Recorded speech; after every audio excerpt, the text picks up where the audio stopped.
নমস্কার।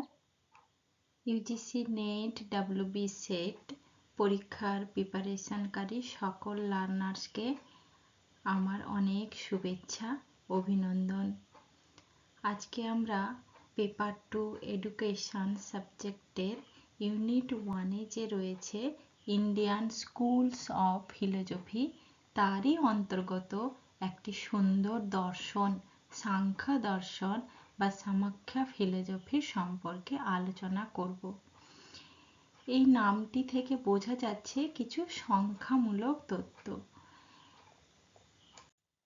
যদি কেউ আমার সাথে অনলাইন গাইড নিতে চায় UGC net WB set December এবং জুনের জন্য 2025-এ, তাহলে আমাকে ফোন করতে পারে বা হোয়াটসঅ্যাপ নাম্বারে মেসেজ করতে পারে। এইটার ডিটেলস দেওয়া রয়েছে।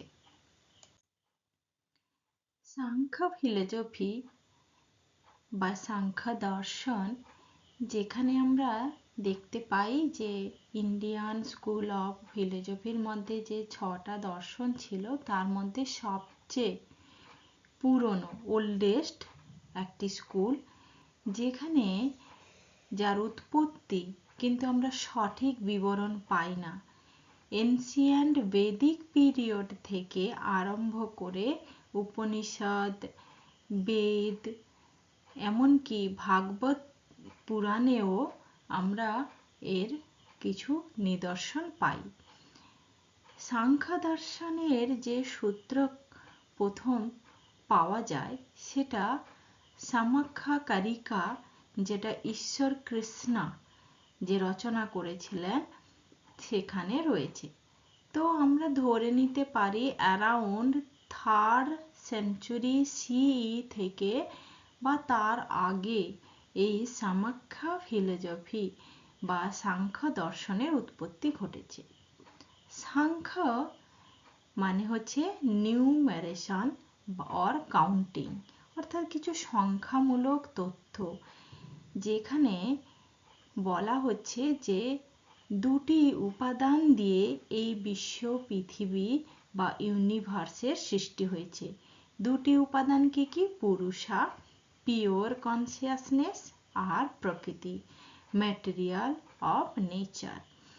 এই দুজনের মিলনের ফলে, এই দুজনের মধ্যে সংযোগের ফলে বাকি অন্যান্য যে সংখ্যাগুলো রয়েছে, অন্যান্য উপাদানগুলো রয়েছে, তাদের সৃষ্টি হয়েছে এবং সেই সৃষ্টি থেকেই তৈরি হয়েছে বিভিন্ন ধরনের যে প্রকৃতির nature, universe, the self, human suffering, মানুষের দুঃখ কষ্ট সব কিছু। আবার এখানেই বলা হচ্ছে আমাদের ভারতীয় দর্শনে এই মানুষের মোহ, দুঃখ, কষ্ট থেকে মানুষের মুক্তির পথ রয়েছে, path of liberation by realising the distinction between consciousness and matter. প্রকৃতি এবং পুরুষের মধ্যে যে বন্ডিং, সেই বন্ডিংটাকে রিয়েলাইজ করে সেখান থেকে মোহ বা মুক্তির পথ এখানে তুলে ধরা হয়েছে। আমাদের ভারতীয় দর্শন ইন্ডিয়ান ফিলোজফির এম কি রয়েছে? Search for ultimate reality. আমাদের হিন্দু ধর্মশাস্ত্রে বা সনাতন ধর্মে ঋষি মহারিষিরা সারা জীবন যজ্ঞ করে একটি জিনিসই উদ্ধার করার সৃষ্টি করতে চেয়েছেন, সেটা হচ্ছে কি ব্রহ্ম। ব্রহ্ম কি, কিভাবে এর সৃষ্টি হয়েছে, আসল সৃষ্টিকর্তা কর্তা কে? তো discovering the unchanging truth that underlies all existence. সমস্ত যে অস্তিত্ব পৃথিবীতে রয়েছে, সেই সমস্ত অস্তিত্বের পিছনে কে দাঁড়িয়ে রয়েছে, অর্থাৎ ব্রহ্ম। তাকে খোঁজাই হচ্ছে ultimate reality. Understanding the self, আত্মা। আত্মা কি না, আত্মা হচ্ছে নিজেকে জানা, অনুভব করা, realising the true eternal self and it's connection to the universe. এই বিশ্বের যে ব্রহ্মা তিনি হচ্ছেন পরম আত্মা। সেই আত্মা থেকেই তৈরি হচ্ছে এই মানুষ রূপী বা অন্যান্য জীবরূপী আত্মাগুলো। তার এই মুক্তি, তার সম্পর্কে যে সত্যতা খোঁজাই বা বোঝাই হচ্ছে ভারতীয় দর্শনের আরেক উপাদান, অ্যাটেনমেন্ট অফ লিবারেশন, মোক্ষা।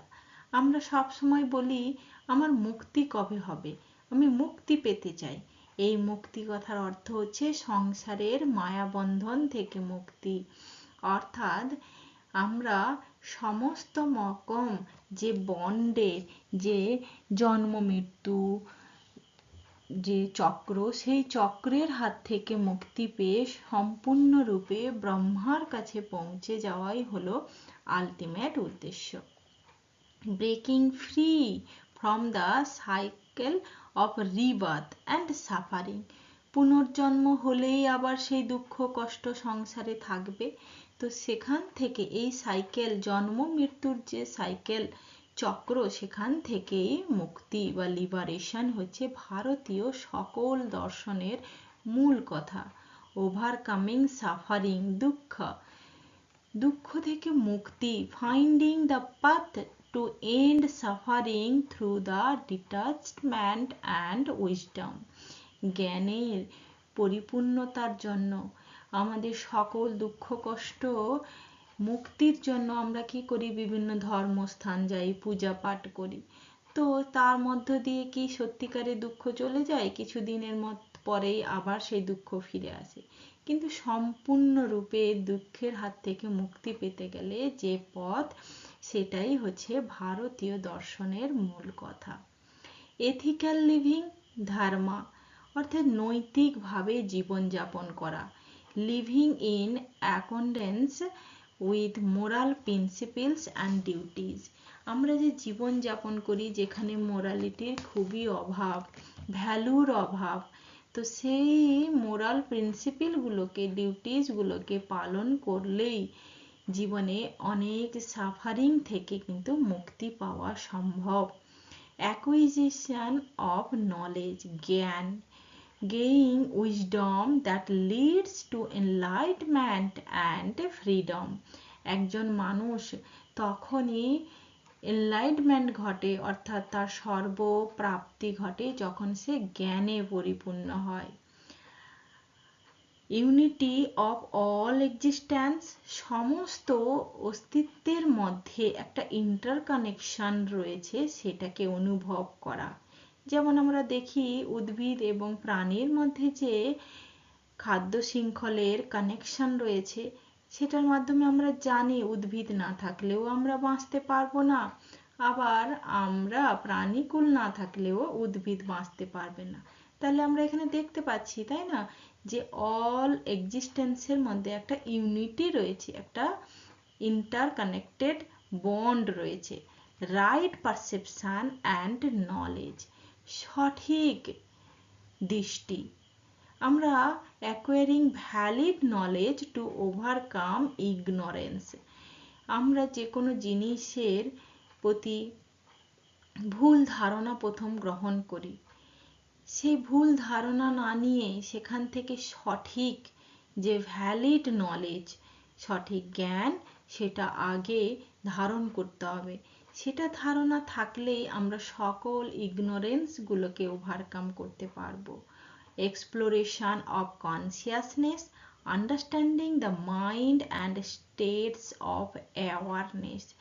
আমরা শরীরের কথা বেশি ভাবি, শরীরের স্বাস্থ্যের জন্য স্বাস্থ্যকর খাবার খাই, এক্সারসাইজ করি, এবং শরীরের এমনকি কোন পোশাক শরীরের জন্য ভালো সেটাও আমরা পরি এবং বিভিন্ন কসমেটিক ব্যবহার করি। কিন্তু আমরা মনের কথা কখনো ভাবি? মনকে বোঝার চেষ্টা করি, মনেরও শান্তির দরকার। কোন জিনিসে মন ভালো থাকে সেটার অনুভব, সচেতনতা থাকাই হচ্ছে consciousness. Integration of knowledge with practice.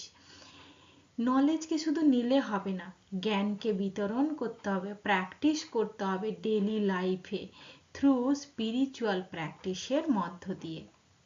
এগুলি ছিল ইন্ডিয়ান স্কুল অফ ফিলোজফি যে রয়েছে তার মূল কিওয়ার্ডগুলো। এরপর আমাদের সবচেয়ে গুরুত্বপূর্ণ স্লাইড, যেখানে আমরা 6টা যে দর্শন পড়েছি, ন্যায়, ভাইশেষিকা, সামাখ্যা, যোগা, মীমাংসা, বেদান্ত, এদের মধ্যে একটা বন্ড রয়েছে। কি বন্ড সেটা? সেটা হচ্ছে প্র্যাকটিক্যাল আর থিওরিটিক্যাল বন্ড। হ্যাঁ, এখানে থিওরি, ভাইশেষিকা যদি থিওরিকে হয়, তার প্র্যাকটিক্যাল হচ্ছে কি ন্যায়। অর্থাৎ যে জ্ঞান আমরা ভাইশেষিকা ফিলোজফিতে পড়ছি তার প্র্যাকটিক্যাল অ্যাপ্লিকেশন হয়েছে ন্যায় ফিলোজফিতে।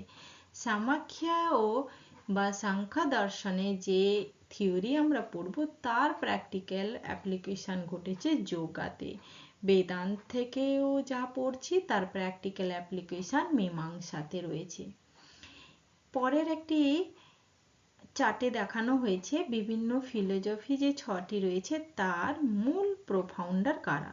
ন্যায় যদি আমরা দেখি, আকাশপাদা গৌতমা, ভাইশেষিকা কান্ড, সামাখ্যা কপিলা, যোগা পতঞ্জলি, বেদান্ত শঙ্করা, আদিগুরি শঙ্করাচার্য, মীমাংসা জাইমিনি। The Indian philosophical systems are classified according to accept of authority of Vedas or not. অর্থাৎ আমরা এগুলো আগেই বলেছি যে বেদের অথরিটির উপর নির্ভর করে ইন্ডিয়ান স্কুলকে দুটো ভাগে আমরা ভাগ করেছিলাম। একটি হচ্ছে অর্থোডক্স, অপরটি হচ্ছে হেটারোডক্স। অর্থোডক্স স্কুলের মধ্যে যে 6টি রয়েছে সেটি এখানে আমি আলোচনা করলাম, এবং হেটারোডক্সের মধ্যে 3টি রয়েছে, সেটা আমরা পরে আলোচনা করব। আরেকটি গুরুত্বপূর্ণ স্লাইড হলো এটি, যেখানে বলা হচ্ছে পুরুষার্থ। পুরুষার্থ কথার অর্থ কি? পুরুষার্থ হচ্ছে একজন মানুষের জীবনে যা যা করা উচিত, যার মধ্য দিয়ে সেই কর্ম বা সেই ধর্ম, এগুলোর মধ্য দিয়ে তার সঠিক মুক্তির, লিবারেশনের সম্ভব। In Indian philosophy, the Purusharth are the 4 fundamental goals of human life, offering a framework for leading a balanced and purposefully life. আমাদের জীবনকে ব্যালেন্সের সাথে পারপাসফুলি, উদ্দেশ্যমূলকভাবে লিড করার জন্য পুরুষার্থ করা কিন্তু আমাদের প্রত্যেক মানব ধর্মের উচিত। They provide a holistic vision of how to fulfill material, ethical, emotional, spiritual aspirations. এটি আমাদের পুরুষত্বের মধ্য দিয়ে আমরা আমাদের যে সর্বাঙ্গীন সৌন্দর্য, সর্বাঙ্গীন আমাদের পরিপূর্ণতা সম্ভব, যেটা আমাদের মানসিকতার, আমাদের পক্ষবিক, ইমোশনাল বা আমাদের স্পিরিচুয়াল সমস্ত জ্ঞানের পরিপূর্ণতা সম্ভব। এই 4টি গোল এখানে কি কি রয়েছে? ধর্মা, আর্থা, কর্মা, মোক্ষ। ধর্ম হচ্ছে এথিক্যাল ও মোরাল ডিউটি, অর্থ হচ্ছে ম্যাটেরিয়াল প্রসপারিটিস অ্যান্ড সাকসেস। যত আমাদের পৃথিবীতে ম্যাটেরিয়ালসের জিনিসপত্র আছে, সব যা আমরা মাটি থেকে, জল থেকে শুরু করে সমস্ত কিছু, তার সঠিক ব্যবহার। Karma, pleasure, desire and emotional fulfilment. আমাদের মনের ভিতরে সবসময় আকাঙ্ক্ষা চলতে থাকে, ঈর্ষা, লোভ, ক্রোধ সব কিছুই থাকে, তো সেগুলোকে ওভারকাম করা, তা এগুলি 3টে সম্ভব হলে মোক্ষ, spiritual liberation, freedom from rebirth, পুনর্জন্ম থেকে।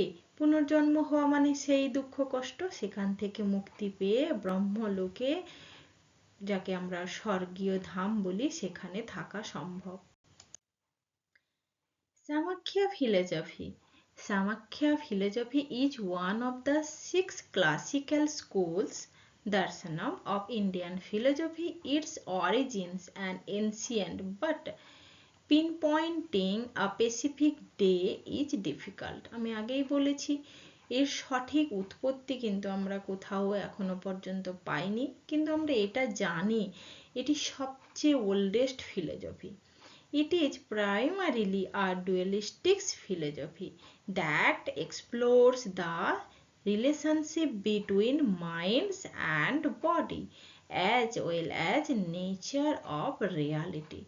আমরা যদি একটি অস্তিত্ব, যে কোনো জিনিসের অস্তিত্ব আমরা যদি খোঁজার চেষ্টা করি, তাহলে আমরা দেখতে পাবো সেখানে সবসময় দুটো উপাদান দিয়ে গঠিত রয়েছে। দুটো উপাদান কি কি? না, একটি হচ্ছে দেহ, আর একটি দেহের মধ্যে যে প্রাণ সৃষ্টিকারী উপাদান সেটি, যাকে আমরা আত্মা বলতে পারি। সেটা একটা ইট, যদি আমরা ইটটাকে প্রথমের দিকে পোড়াই, সেই ইটের মধ্যে একটা গ্লেজ থাকে, সেই ইটের মধ্যে একটি ক্ষমতা থাকে, অর্থাৎ যেন ইটটা প্রাণ শক্তি পেয়ে আছে। সেই ইট যখন কয়েক বছর ধরে ব্যবহার করা হয়েছে বা পড়ে রয়েছে, তখন তার মধ্যে যেন বয়স হয়ে গেছে, বৃদ্ধ হয়ে গেছে, তার প্রাণ শক্তি চলে গেছে। এবং সেটাকে যদি আমরা ভাঙি বা একটুখানি ফেলে দিই, তাহলে দেখা যায় যে সে সহজেই ভেঙে যাচ্ছে, চূর্ণ বিচূর্ণ হয়ে যাচ্ছে, অর্থাৎ সে মৃত শরীরে পরিণত হয়েছে। এ তো আমি বললাম একটি উপাদান, ম্যাটেরিয়ালের কথা। এমন যদি আমরা প্রাণী বা উদ্ভিদ জীব জগতে যে লিভিং থিংস আছে তাদের কথা বলি, সেখানেও একই বিষয়, অর্থাৎ একটি উপাদান শরীরে যখন প্রাণ চলে যায় তখন সেটাকে আর শরীর বলে না, তখন সেটাকে মৃতদেহ বা ডেড বডি বলা হয়। তাহলে এখান থেকে আমরা বুঝতে পারি একটি দেহের মধ্যেই দুটো উপাদান আছে, একটি হচ্ছে মাইন্ড, যাকে আত্মা বলা হচ্ছে, আর একটি হচ্ছে বডি। সামাখ্যা ফিলোসফি ফাউন্ডার কে রয়েছে? ফাউন্ডার হচ্ছে স্যার কাপিলা, কপিল মুনি, যে ঋষি কপিল মুনি, তিনি রয়েছেন হচ্ছে সামাখ্যা ফিলোসফির main founder. Formalisations form the formal systemizations of Samakhya is attribute say Kapila traditionally considered its founder প্রায় 6th century BCE বা তারও আর্লিয়ার। ঠিক আছে, তো সামাখ্যা ফিলোসফির যদি আমরা ওল্ডেস্ট স্কুল দেখে নিয়েছি, কপিলা হচ্ছে মেন ফাউন্ডার হয়েছে। তিনি যে স্ক্রিপ্ট লিখেছিলেন সেটা হচ্ছে সামাখ্যা সূত্র, সেই সামাখ্যা সূত্রই সামাখ্যা ফিলোসফি নামে পরবর্তীকালে প্রচলিত হয়েছে। সামাখ্যা কথার অর্থ হচ্ছে নাম্বার অর নিউমারেশন হয়েছে। আচ্ছা, others viewed the Samakhya means perfect knowledge, and that is about the reality, understanding, wisdom. Summary যদি আমরা সামাখ্যা ফিলোসফির দেখি, তাহলে কি দেখবো না, এটি দুটি উপাদান, number, numeration of ultimate reality, আর একটা কি পেলাম, perfection of knowledge of Purusha and Prakriti. Purusha এবং প্রকৃতি, পুরুষ মানে হচ্ছে আত্মা, প্রকৃতি হচ্ছে নেচার অর্থাৎ দেহ, আর এটা হচ্ছে সোল। বুঝছি, এই দুটো উপাদান নিয়েই একটা পুরো বডি তৈরি হচ্ছে, একটা পুরো মানব দেহ তৈরি হচ্ছে বা যে কোনো জীব দেহ তৈরি হচ্ছে, অর্থাৎ যাকে আমরা বলি সৃষ্টি তৈরি হচ্ছে পুরুষ আর প্রকৃতি দিয়ে। তো আমরা সামাখ্যে দুটো অর্থ ধারণ করতে পারি, একটা number, numeration of ultimate reality, নাম্বারগুলো আমরা পরে দেখছি, মূলত দুটি নাম্বার, ডুয়েলিজম, পুরুষা আর প্রকৃতি। তিনটি গুণার কথা আমরা এখানে পড়বো, সত্ত্বা, রাজস, তামাস, এই তিনটি গুণ, যেটা হিউম্যান বিহেভিয়ারকে অ্যান্ড এক্সপিরিয়েন্সকে ফুলফিল করে। কসমোলজি হচ্ছে evolution of the universe through 25 তত্ত্বাস, অর্থাৎ এই যে 25 তত্ত্ব বা এলিমেন্ট দিয়ে তৈরি যে ইউনিভার্স, তা সেটাই হচ্ছে কসমোলজি। লিবারেশন, এখানে moksha is achieved through the liberation of the self true nature, প্রকৃতি থেকে সেলফের যে মুক্তি, এটাই হচ্ছে liberation. Knowledge, emphasis on knowledge and overcoming ignorance, ignorance মানে কি, অবিদ্যা, যে অজ্ঞানতা, যে ভেতরে অন্ধকার রয়েছে মনের ভিতরে, সেটাই হচ্ছে এখানে ইগনোরেন্স, তাকেই ওভারকাম করা হলো সমস্ত ফিলোসফির মূল উদ্দেশ্য। প্র্যাকটিক্যাল ইমপ্লিকেশনস কি রয়েছে? Influence practices such as yoga and ethical living. হ্যাঁ, এর প্র্যাকটিক্যাল অ্যাপ্লিকেশন যোগাতে রয়েছে এবং নৈতিকভাবে বসবাস করা, জীবনযাপন করা, সেটাই হচ্ছে সামাখ্যা ফিলোসফির প্র্যাকটিক্যাল ইমপ্লিকেশন। নন স্থেটিক, সেটা কি, does not require a deity focusing on the principles of existence. আর এখানে অস্তিত্বের উপর নির্ভর করা হয়েছে, ফোকাস করা হয়েছে। Influence a foundational philosophy that impact many other philosophy of thought. এখানে অন্যান্য ফিলোসফির উপরেও এই সামাখ্যা ফিলোসফি কিন্তু প্রভাব বিস্তার করেছে। যদি মেটাফিজিক্স দেখি, অর্থাৎ মেটাফিজিক্স মানে কি দিয়ে তৈরি উপাদান, অর্থাৎ আমরা এখানে ডুয়ালিজম আগে থেকেই জেনেছি, পুরুষা আর প্রকৃতি। এই যে পুরুষা সোল এখানে দেখানো হচ্ছে, আর প্রকৃতি হচ্ছে নেচার। এই দুজনের মিলনেই তৈরি হচ্ছে পুরো ইউনিভার্স। পুরুষা হচ্ছে কনসিয়াসনেস আর প্রকৃতি হচ্ছে নেচার। প্রকৃতি পরিবর্তনশীল, প্রকৃতি প্রলয়কারী। প্রকৃতি মধ্যে তিনটে গুণাজ রয়েছে, সত্ত্বা, রাজাস, তামাস। প্রকৃতি হচ্ছে সব রকম, কিন্তু পুরুষা কোনো কিছুই নয়, আনচেঞ্জ, কনসিয়াসনেস, এটারনাল, এর মৃত্যু নেই, আত্মা অবিনশ্বর, মৃত্যু নেই।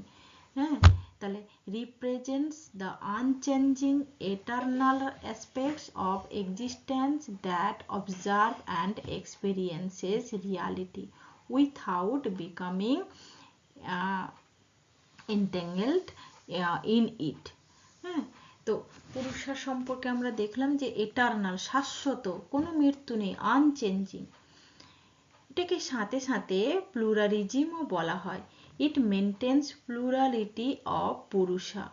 সেলফের যে প্লুরালিটি ফর্ম রয়েছে তার উপর নির্ভর করে এটিকে প্লুরালিজমও বলা হয়। রিয়েলিজমসও বলা হচ্ছে সামাখ্যাকে, কারণ কি, it is realism because they viewed that matter and spirit are equally real.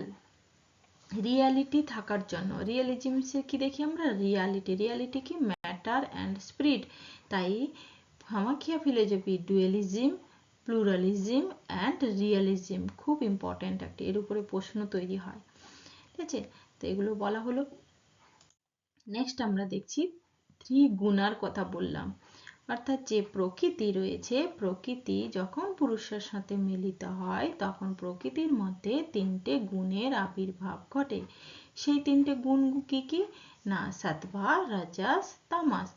সত্ত্বা আমি একটু বলে দিই, অর্থাৎ আমরা এই পৃথিবীতে বিভিন্ন ধরনের, যত ধরনের মানুষ আছে, সব রকম মানুষের মধ্যে স্বভাব, চরিত্র, ভাবনা, চিন্তা সব কিছুর মধ্যে একটা পরিবর্তন দেখতে পাই। তো পরিবর্তন কেন হয় না, কিছু সন্তান, একটি বাবা মার যদি তিনজন সন্তান হয়, তিনজন সন্তান কিন্তু তিন রকম হয়। একজন কেউ মায়ের বৈশিষ্ট্য বহন করে, একজন বাবার বৈশিষ্ট্য বহন করে, একজন আবার মা বাবার মিলিত বৈশিষ্ট্য বহন করছে।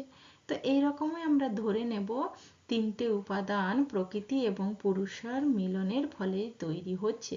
সেই সত্ত্বা হচ্ছে কি, purity, knowledge and harmony, promotes clarity and tranquility। তা সবচেয়ে পিওর, পবিত্র, জ্ঞান সমৃদ্ধ, যাকে সাদা রঙের সাথে তুলনা করা হয়, হোয়াইট কালার। রাজাস হচ্ছে কি, activities, passions, restless, lead to ambition and desire, যার মধ্যে অনেক প্রত্যাশা রয়েছে, অনেক পরিশ্রমী, অনেক অ্যাক্টিভিটি, যার প্যাশন রয়েছে, তো সেটা হচ্ছে রাজাস। আর তমাস হচ্ছে কি না, ইনার্শিয়া, ডার্কনেস, ইগনোরেন্স, যার মধ্যে অবিদ্যা রয়েছে, অজ্ঞানতা রয়েছে, ডালনেস রয়েছে, যত দুর্বলতা রয়েছে, কন্ট্রিবিউটস টু কনফিউশনস অ্যান্ড লেজিয়ার। তো যে কনফিউশন নিয়ে ভুগতে থাকে, সেই সব রকম নেগেটিভ ক্যারেক্টার হচ্ছে তমাস।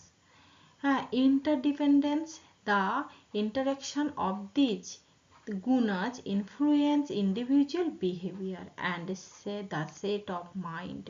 তো এইগুলোর মধ্যেই, তিনটে গুণার মধ্যেই প্রভাবিত হয় হিউম্যানের behaviour. It's individuals temperament is shaped by the predominance of this quality. এই কোয়ালিটির উপর নির্ভর করে প্রত্যেকটি ইন্ডিভিজুয়াল মানুষ তার নিজের বৈশিষ্ট্যটাকে শেপ করে। এরপর আমরা তদ্ভাস বা প্রিন্সিপিল যে 25টা রয়েছে সেগুলো সম্পর্কে আমরা দেখব। অর্থাৎ এখানে আমরা দেখতে পাচ্ছি প্রকৃতি এবং পুরুষা এই দুজনের মিলনের ফলে প্রথম মহৎ বা বুদ্ধির তৈরি হচ্ছে। এই বুদ্ধি থেকে শুরু হচ্ছে অহংকার, অহংকার থেকে শুরু হচ্ছে মাইন্ড। এই মাইন্ডের মধ্যে থাকছে 3টি উপাদান। এপিস্টেমোলজি কি আছে, অর্থাৎ সোর্স অফ নলেজ। এই যে সামাখ্যা সে কোথা থেকে নলেজের সোর্সগুলো পেয়েছে, আমরা 6টা প্রমাণের কথা পড়াশোনা করেছি আগে। তো সামাখ্যা ফিলোসফিতে বা সাংখ্য দর্শনে 3টে প্রমাণকে মানে, প্রত্যক্ষ, অনুমান আর শব্দা। প্রত্যক্ষ মানে direct perception through the sense, অর্থাৎ চোখের সাহায্যে, সেন্সের সাহায্যে, পঞ্চ ইন্দ্রিয়ের সাহায্যে আমরা যা দেখছি সেটা। অনুমান অর্থাৎ আমরা অনুমানের মধ্যে বেসিসে যা করছি। আর শব্দা অর্থাৎ testimony of or knowledge derived from the authorities source, অর্থাৎ যে কোনো অথরিটি থেকে আমরা যে নলেজ পাচ্ছি সেটা বই হতে পারে, সেটা কোনো স্ক্রিপচার হতে পারে, যে কোনো জায়গা থেকে, সেটা কোনো পার্সন হতে পারে, সেটাইকে আমরা এখানে মানছি। এক্সিওলজি কি, ভ্যালু অফ লাইফ, মূল এক্সিওলজি। মোক্ষা লিবারেশন, মুক্তি হচ্ছে মূল উপাদান, ultimate goal of human life. It values the cultivation of knowledge, ethical behavior and self-awareness as essential components of a meaningful existence. Ethics and morality, Samakhya is guided by the understanding of gunas. এই গুণাগুলোকে অনুভব করা, বোঝাই হচ্ছে সামাখ্যা ফিলোসফির main guidance. Purposeful living, মার্ক্সিয়া is not only about cessations of suffering but also about realizing one's true nature and living authentically. অর্থাৎ আমরা এই বিশ্বে নিজেদেরকে শুধু মুক্তির কথা ভাবলে হবে না, যতদিন বেঁচে আছি বা প্রকৃত নেচার কি তার সম্পর্কেও রিয়েলাইজেশন করাই হচ্ছে মেন এক্সিওলজি অফ সামাখ্যা ফিলোসফি। এবার এখানে কিছু পুরুষের ক্যারেক্টার এবং প্রকৃতির ক্যারেক্টার দেওয়া হয়েছে। এই ওয়ার্ডগুলো, এই কিওয়ার্ডগুলো ইউজিসি নেটে কিন্তু খুব দিয়ে থাকে।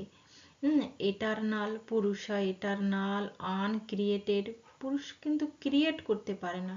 ক্রিয়েটারকে, ক্রিয়েটার প্রকৃতি। এই যে does not create, passive, absolute, indefinite, either the cause nor the effect, কারণও হতে পারে না, কোনো এফেক্টও করতে পারে না, শুধু কনসিয়াসনেস। হ্যাঁ, তারপরে যে এদিকে প্রকৃতি যদি দেখি এটারনাল, এটাও শাশ্বত, কিন্তু এখানে আনক্রিয়েটেড, কিন্তু প্রকৃতি আনক্রিয়েটেডও হতে পারে আবার ক্রিয়েটেডও হতে পারে। Dynamic, absolute, infinite, cause effect both, matter and energy. হ্যাঁ, এটা হচ্ছে কনসিয়াসনেস, আর সেই কনসিয়াসনেসকে এনার্জি দিচ্ছে কে, প্রকৃতি। ইমপিওর, এটা ইমপিওর, এটা হচ্ছে ইনডিস্ট্রাক্টিবিলিটি। প্রকৃতি নেচার অথবা matter. Different Prakriti refers to the primal unmanifested and unconscious source of material world. Prakriti consists 3 fundamental characteristics through thought, movement, transformation and manifestation. প্রকৃতি নিজে পরিবর্তনশীল, নিজে পরিবর্তিত হতে পারে। 3টে গুণার মধ্যে সত্ত্বা, রাজস, তামাস। রোল কি, it is the cause of physical world and the source from which all evolution. Characteristics আমি আগেই বলেছি, unconscious, dynamic, composed of 3 gunas, sattva, rajas, tamas. এগুলোর যে আশেপাশে কিওয়ার্ডগুলো দেওয়া আছে এগুলো কিন্তু খুবই ইম্পর্ট্যান্ট, এক্সাম স্পেসিফিক। ইভলিউশন কি হয়, প্রকৃতি evolves to the entire universe including all materials object, mind ego মানে অহংকার, ইন্টেলেকচুয়াল বুদ্ধি ইন দ্য প্রেজেন্স। তো প্রকৃতির সম্পর্কে আমরা এগুলো অনেকটাই জানলাম। এগুলোই বলা হয়েছে এখানে, Prakriti is the set the unity of three gunas held in equilibrium, সাম্যাবস্থাও তৈরি করে। প্রকৃতি যে আমরা তিনটে গুণার কথা বললাম, সেই তিনটে গুণার যখন নিজের মধ্যে পরিবর্তিত হয় তখন তাকে বলা হচ্ছে দুটি ট্রান্সফরমেশন, যেটা দুটো রূপ হয়, স্বরূপা আর বিরূপা। স্বরূপা মানে হচ্ছে যখন সাতভা থেকে সাতভাতে যাচ্ছে, রাজাস থেকে রাজাস থাকছে, বা তমাস থেকে তমাসেই চেঞ্জ হচ্ছে, তখন তাকে স্বরূপা বলা হয়। বিরূপা মানে অপোজিট, সাতভা থেকে রাজাসেও যেতে পারে, রাজাস থেকে সাতভাতেও আসতে পারে, আবার সাতভা থেকে তমাসে যেতে পারে, রাজাস থেকে তমাসে যেতে পারে। তো এইরকম ইভলিউশন তাকে বলবো আমরা বিরূপা।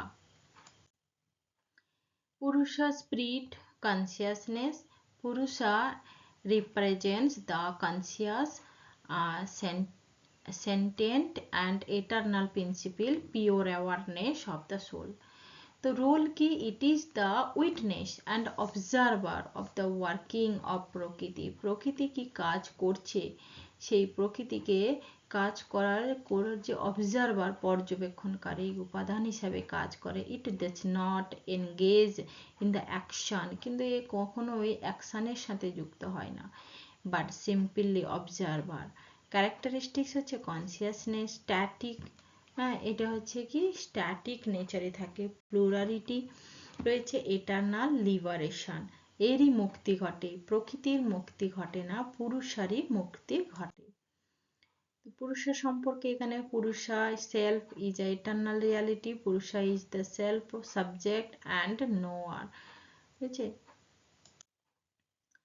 এখানেও প্রকৃতি এবং পুরুষার সম্পর্কে বলা হয়েছে, Prakriti involve itself in order to serve the Purushas and this is proof is teleological. তো এই প্রকৃতি যখনই পুরুষার সাথে যুক্ত হয় এবং পুরুষার আবার প্রকৃতি থেকে যখন মুক্তি লাভ করে, তখন এই প্রসেসকে টেলিওলজিক্যাল প্রসেস বলা হয়। এবার আমরা 25 যে তত্ত্বাস বা প্রিন্সিপলস রয়েছে সেবা তার উপরে সামাখ্যা ফিলোসফি দাঁড়িয়ে আছে, সেটাকে আমরা এখানে ব্যাখ্যা করছি। প্রকৃতি দ্য প্রাইমাল ম্যাটেরিয়ালস নেচার, সেখান থেকে ফার্স্ট যে ইভলিউশন সেটা হচ্ছে মাহক buddhi, cosmic intelligence or the principle of discriminations, ahamkara ego or senses of individuality that arises from বুদ্ধি, যেটা বুদ্ধি থেকে আসে। সেখান থেকে আবার তৈরি হয় manas, the mind responsibility for processing sensory experiences.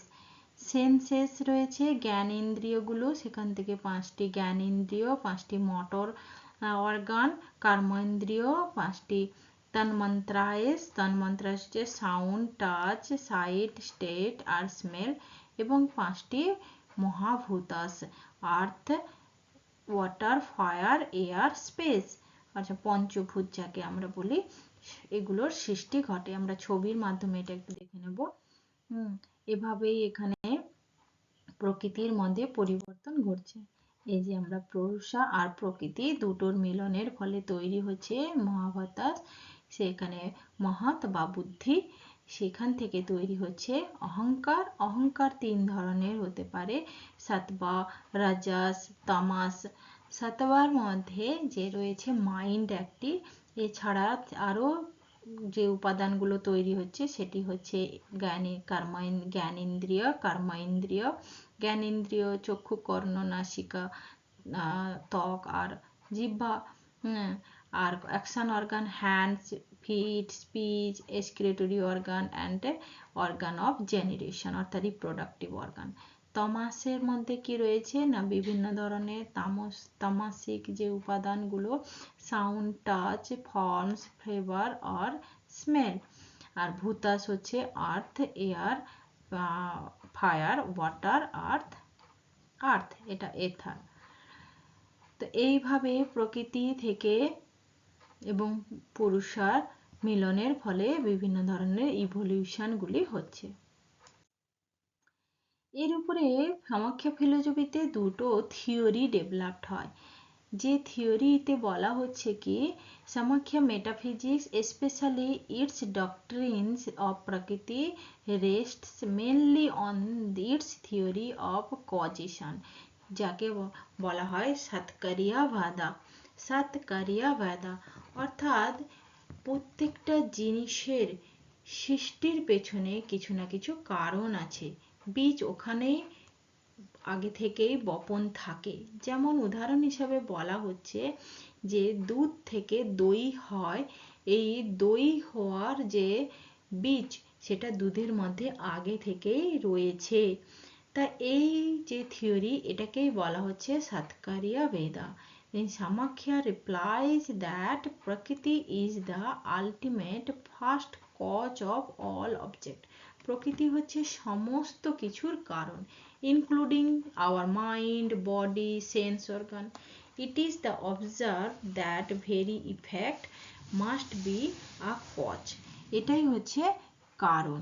এই cause and effect are two inseparable components stand for all sorts of creations in the cosmos. এই পৃথিবীতে সমস্ত কিছু সৃষ্টির পিছনে কজ এবং ইফেক্টের একটি ভূমিকা রয়েছে। হ্যাঁ, এই কজ এবং all objects of the world are bonded in the chain of cause effect relations. এই কজ এফেক্ট রিলেশন বা থিওরি অফ কজেশনস বা এটাকে সাতকারিয়া বেদা। তো এই সমস্ত কিছুর যে থিওরি এখানে সামাখ্যা ফিলোসফিতে দেওয়া হয়েছে।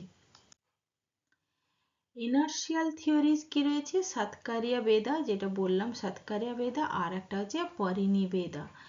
সাতকারিয়া বেদাতে বলা হলো যেটা যে প্রি এক্সিস্টেন্স এফেক্ট, যে কোনো জিনিসের ফল কখন প্রকাশ পাবে যখন তার আগে থেকেই তার ভিতরে কজ সৃষ্টিকারী উপাদান বীজ আগে থেকেই বপন রয়েছে, তখন তাকে ল অফ কজালিটি রয়েছে, তখন সেটাকেই আমরা বলছি যে সাতকারিয়া বেদা বা ল অফ কজেশন। পরিনিবেদা কি না তারই উপর ডিপেন্ড করে পরিনিবেদা or the theory of transformation inerts that the effect in the result of transformation of the cause. কজের কারণে যে এফেক্টের মধ্যে ট্রান্সফর্ম হচ্ছে, এফেক্ট যে ট্রান্সফর্ম হচ্ছে এটাকেই বলা হচ্ছে পরিনিবেদা। অর্থাৎ পরিণাম কি, পরিণাম হচ্ছে কার উপরে নির্ভর করবে, কজের উপরে নির্ভর করবে। It emphasizes the actual process of change and how the cause undergoes a significant alteration to produce the effect. আমি সেই একই কথা ঘুরে এটাই হচ্ছে অ্যাকচুয়ালি হচ্ছে পরিবর্তন, যে পরিবর্তন এর যে পদ্ধতি ট্রান্সফরমেশনের পদ্ধতি ফলে যে এফেক্ট তৈরি হচ্ছে তার মূল কারণ কি cause. In the case of iron becoming a tool, the iron undergoes a transformation from a raw material. It is finished product through the process like shaping and forging. অর্থাৎ আয়রন কে আয়রনের থেকে আমরা যে লোহার থেকে আমরা বিভিন্ন ধরনের জিনিসপত্র তৈরি করি, তো সেটা এফেক্ট সেই লোহা মধ্যে ক্ষমতাই আছে যে সে বিভিন্ন ধরনের কাস্তে, কোদাল সব রকমের জিনিস তৈরি করে দিতে পারে। নেক্সট সাতকারিয়া বেদা ও পরিনিবেদা, সেখানে existence of effect. The effect is the potentially present in cause. কজের মধ্যেই এফেক্ট রয়েছে। আর পরিনিবেদাতে কি বলা আছে, effect is the result of an actual transformation of cause. কজের সঠিক ট্রান্সফরমেশনের যে রেজাল্ট সেই যে এফেক্ট দেখা যায় সেটা হচ্ছে পরিনিবেদা। আর এফেক্টের মধ্যে আমরা দেখতে পাচ্ছি দই, আমরা দেখতে পাচ্ছি সেটা হচ্ছে এফেক্ট। সেই এফেক্ট দই হলো কোথা থেকে না, দুধের মধ্যে আগে থেকে দই হওয়ার বীজ বা উপাদান ছিল। ঠিক আছে, তো এগুলোই এখানে বোঝানোর চেষ্টা করা হয়েছে। থিওরি অফ ইভলিউশন, এখানে থিওরি যে ইভলিউশন, প্রকৃতি এবং পুরুষ এদের দুজনের মিলন যখন হয় তখন ইভলিউশনের স্টার্ট হয়, অর্থাৎ স্বর্গ এবং প্রলয়ের কথা এখানে বলা হয়েছে। তো তার উপর নির্ভর করে থিওরি অফ ইভলিউশন শুরু হয়েছে। Process of evolution, experience and liberation, প্রকৃতি evolutions in the twofold, একটা হচ্ছে to provide experience to the purusha, আর একটা হচ্ছে to enable liberations। একটা প্রথম হচ্ছে কি না সারক মানে হচ্ছে ভোগা, আর একটা হচ্ছে মোক্ষ। যখন প্রকৃতি পুরুষার সাথে মিলিত হয় তখন পুরুষা কি সাথে এই যে মিলন এটাকে বলা হচ্ছে সারক, বা এখানে পুরুষা প্রকৃতিকে ভোগ করছে তাই এটা হচ্ছে ভোগ। আর পরে যখন পুরুষা প্রকৃতি থেকে আলাদা হয়ে যায়, মুক্ত হয়ে যায়, তখন তাকে প্রলয় বলা হয়, আর তখন সেটা হচ্ছে লিবারেশন, মোক্ষা। ঠিক আছে, এই প্রশ্নটি পরীক্ষায় খুব আসে, যেখানে দুটো একদিকে ম্যাচিং এর প্রশ্ন থাকে, একদিকে বলা হয় types cause only, effect only, both cause and effect, neither cause and non effect, আর এদিকে দেওয়া হয় মেটাফিজিক্যাল ক্যাটাগরিজ গুলো। তো আমরা যদি দেখি, পরের স্লাইডে দেখছি আমরা, যদি আমরা দেখি তাহলে ফর্ম অফ কজেশন, শুধু কজ অনলি কে প্রকৃতি, ভালো করে এই স্লাইডটা দেখে নেওয়া। এফেক্ট অনলি কি না, এফেক্ট হচ্ছে 5 sense organ, 5 action organ, 5 mahabhutas, mind, এগুলো তাহলে 5 3 15 আর মাইন্ড একটা 16, তাহলে টোটাল 16 হচ্ছে এফেক্ট অনলি। আর both cause and effect 5 tanmatras, mahabhuta and ego মিলে এটা 5, আর 5 মহাভূতাস আর 5 তন্মন্ত্রাস, মহাভূতাস একটি, আর ইগো মিলে হচ্ছে 7টি। আর নাইদার কজ নর এফেক্ট, কজও নয় এফেক্ট নয়, সেটাকে পুরুষা। তো এই আমরা দেখতে পাচ্ছি এখানে যে কজ আর ইফেক্টের যে রিলেশনশিপ, সেখানে যে উপাদানগুলো রয়েছে সেগুলো কি কি। সামাখ্যা ফিলোজফি বা যোগা ফিলোজফি, বুদ্ধিস্ট, জৈন, এগুলো একটু বারবার রিপিট করে পড়তে হবে, তাহলে বুঝতে সুবিধা হবে। একবার ক্লাসে পড়লে বা একবার বই পড়লে কিন্তু ভুলে যাওয়ার সম্ভাবনা থাকে। আমরা যদি এডুকেশনাল ইমপ্লিমেন্টেশন দেখি সামাখ্যা ফিলোজফি, তাহলে এখানে আমাদের হলিস্টিক আন্ডারস্ট্যান্ডিং অফ সেলফ, এই যে সেলফ বা আত্মার একদম সর্বাঙ্গীন বোঝার কথা এখানে বলা হচ্ছে, সেলফ রিয়েলাইজেশনের কথা বলা হয়েছে, পার্সোনাল ডেভেলপমেন্টের কথা বলা হয়েছে। ব্যালেন্স করতে হবে গুণাসগুলোকে, কাল্টিভেশন, সতভা গুণের বেশি করে কালচার করা, ম্যানেজ রাজাস এবং তমাসকে ম্যানেজ করে চলা। ইন্টিগ্রেটিভ ক্যারিকুলাম ডিজাইন যদি দেখি, মাল্টিডিসিপ্লিনারি অ্যাপ্রোচের কথা এখানে বলা হয়েছে, এক্সপেরিমেন্টাল লার্নিং এর কথাও বলা হয়েছে, ক্রিটিক্যাল থিঙ্কিং, ইনকোয়ারি বেসড যে ডেভেলপমেন্টগুলো বা প্রসেসগুলো আছে সেগুলোকে ওখানে দেওয়া, ভ্যালু বেসড ক্যারিকুলামের কথা বলা হচ্ছে, কমিউনিটি এনগেজমেন্টের কথা বলা হচ্ছে। যে এই ছিল আমাদের সামাখ্যা ফিলোজফির আজকে টোটাল একটি ডেসক্রিপশন। নিশ্চয়ই ভালো লাগে, যদি লাইক করবে, শেয়ার করবে। Thank you everyone.